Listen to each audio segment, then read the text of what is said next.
বর্তমানে আমি আসলে এখানে এখন নিজে ঘর-দুয়ার করছি।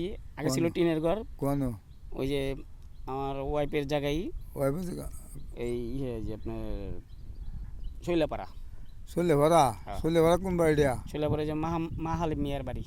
মা হালিমের বাড়ি? হুম। মা হালিমা? হ্যাঁ, মা হালিম। মা হালিমের বাড়ি? হুম।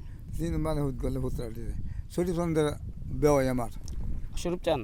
হ্যাঁ, আমার বেওয়াই চেঁচা লাগে। এর বাড়ির লোক আতিক হাসানের বাপ, আতিকের বাপ, আনিসা আতিকের বাপ, আনিস আতিকের বাপ, বাবু ছোট পোলা। বাবু সরুল সিনের হ্যাঁ, এরা আমার পুত্রা ভাই ব্রাদার না ওরা। আপনি এর বাড়িতে তো কাছে এর লোক হ্যাঁ, এই পরেরটাই। ওটাই না? হ্যাঁ, পরেরটাই মা হালিম মিয়ার। আল্লাহ ভরসা। আপনার ওয়াইফ বাচ্চা কত আপনার ছেলে মেয়ে? আমার এক মেয়ে। মাত্র? হুম। বাবা এক মেয়ে? এক মেয়ে। এই তো বিয়ে পাশ করাইলাম 24-এ। লকডাউনের সময় পরীক্ষা চলতেছিল বিয়ে, কিন্তু ওই বিয়ে সময় দিয়েছেন? হ্যাঁ কই একটা নাতি আল্লাহ দিবে। কোন হয়েছেন?